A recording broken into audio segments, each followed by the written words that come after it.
Hello grey മീഡിയസിലേക്ക് സ്വാഗതം. വല്യേട്ടൻ 4K re release നാളെ എത്തുകയാണ്. എവിടേക്കാണ് സിനിമ ഓടുന്നത്? ഒരുപാട് പേർക്കൊരു ചോദ്യമുണ്ട്. നമ്മുടെ തൊട്ടടുത്തുള്ള ഏതൊക്കെ തിയേറ്ററിലാണ് ഉള്ളത്? എന്തായാലും കേരളത്തിലെ തിയേറ്റർ ലിസ്റ്റ് നമുക്ക് ഇവിടെ ഒന്ന് ചർച്ച ചെയ്യപ്പെടാം. 4 സെക്ടറുകളായിട്ട് ഡിവൈഡ് ചെയ്യുന്നു. അതിനു മുമ്പ് ചാനൽ ഒന്ന് സബ്സ്ക്രൈബ് ചെയ്യുന്ന കാര്യം പരിഗണിക്കുക. Cochin circuit, Malabar circuit, Kottayam circuit, Trivandrum circuit, അങ്ങനെ 4 സെക്ടറുകളായിട്ട് ഡിവൈഡ് ചെയ്യുന്നു. കൊച്ചി സെക്ടറിൽ 39 തിയേറ്ററുകളാണ് സിനിമയുള്ളത്. നമുക്ക് അടുത്തത് മലബാർ സർക്യൂട്ടിലാണെങ്കിൽ നമുക്ക് കാണാനുള്ള 35 തിയേറ്ററുകളിലും, കോട്ടയം സർക്യൂട്ടിൽ 18 തിയേറ്ററുകളിലും, അതേപോലെ തിരുവനന്തപുരം സെക്ടറിൽ നമുക്ക് കാണാൻ കഴിയുന്നു 28 തിയേറ്ററുകളുമാണ്.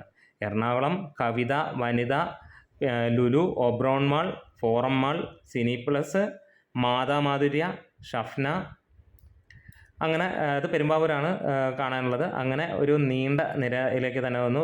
വരാപ്പുഴ എം സിനിമാസിലുണ്ട്, തൃപ്പൂണിത്തുറ സെൻട്രൽ തിയേറ്റേഴ്സ്, അങ്ങനെ തുടങ്ങുന്നു ആ ഒരു ലിസ്റ്റ്.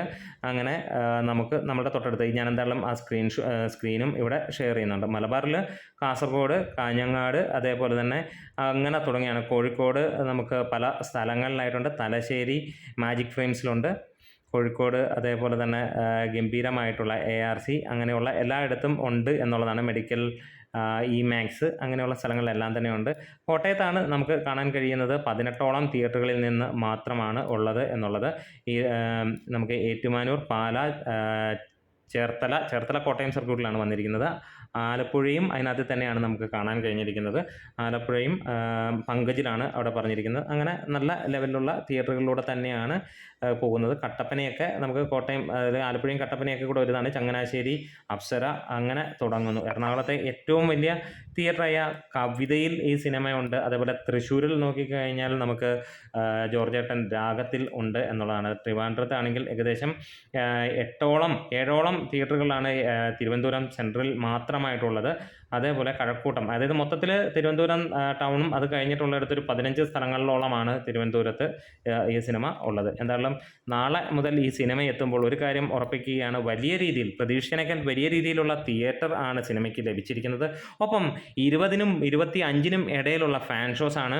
ഒട്ടുമിക്ക ഫാൻ ഷോസും ഹൗസ്ഫുള്ളായി എന്നുള്ള റിപ്പോർട്ടുകളാണ്. അതായത് ഫാൻ ഷോസിൽ നിന്ന് മാത്രമായിട്ട് സിനിമ ഏറെക്കുറെ ഒരു 25-30 ലക്ഷം രൂപയ്ക്ക് അടുത്തേക്കുള്ള കളക്ഷൻ നേടിയിരിക്കുന്നു എന്നുള്ളതാണ്. ഇന്ന് ബുക്കിംഗ് നോക്കുമ്പോൾ നല്ല ഒരു ചേഞ്ച് വന്നിട്ടുണ്ട്. ഇന്നലെയൊക്കെ നമ്മൾ ബുക്കിംഗ് നോക്കുമ്പോൾ ഒരു സ്ഥലത്തല്ലാതെ വേറെ ഒരിടത്ത് പോലും ഓറഞ്ച് മയം ഉണ്ടായിരുന്നില്ല. ഇന്ന് കൂടുതൽ തിയേറ്ററുകൾ കൂടുന്ന ഒരു കാര്യം നമുക്ക് കാണാൻ കഴിഞ്ഞു. ഒപ്പം പല സ്ഥലങ്ങളിലും ഓറഞ്ച് കളർ വരുന്ന ഒരു കാര്യം, പ്രത്യേകിച്ച് മൾട്ടിപ്ലക്സുകൾ തന്നെയാണ് സിനിമയുടെ ഏറ്റവും മുഖ്യ ആകർഷണമായി മാറുന്നത്. നമുക്കറിയാം നാളെ 99 രൂപയ്ക്ക് പല സ്ഥലങ്ങളിലും സിനിമ കാണാൻ കഴിയുന്നു. അങ്ങനെയുള്ള സ്ഥലങ്ങളിലെല്ലാം തന്നെ നമുക്ക് ഓറഞ്ച് അലർട്ട് കാണാൻ കഴിയുന്നു. ഒബ്രോൺ മാളിൽ ഒരു ഷോ ഓൾമോസ്റ്റ് ഫുള്ളായിട്ടുണ്ട്. PVR ലുലുവിൽ ഒരു ഷോ, മറ്റേ ഷോ ഏകദേശം ഫുള്ളായിക്കൊണ്ടിരിക്കുന്നു. വനിതാ വിനീതയിൽ ആദ്യ ഷോ ഓൾമോസ്റ്റ് ഫുള്ളായിരിക്കുന്നു. ഫോറം മാളിൽ റെഡ് അലർട്ട് ആണ് നമുക്ക് കാണാൻ കഴിയുന്നത്. അപ്പോൾ നിങ്ങൾ എവിടെയാണ് ടിക്കറ്റ് എടുത്തത്, നിങ്ങളുടെ തൊട്ടടുത്തുള്ള തിയേറ്റർ ഉണ്ടോ എന്നുള്ളത് കമൻസിലൂടെ ഒന്ന് രേഖപ്പെടുത്താം. അത് വർഷങ്ങൾക്ക് ശേഷം നിങ്ങൾ ഈ ഒരു സിനിമ ഒരിക്കൽ കൂടെ കാണാൻ പോകുമ്പോൾ മനസ്സിൽ എന്ത് എന്നുള്ളത് പറയാം. ഇനിയിപ്പോൾ സിനിമ നിങ്ങൾ ആദ്യമായിട്ടാണ് കാണുന്നതെങ്കിൽ എന്താണ് നിങ്ങളുടെ ആ ഒരു പ്രതീക്ഷയൊക്കെ ഒന്ന് കമൻസിലൂടെ രേഖപ്പെടുത്താം. Great media.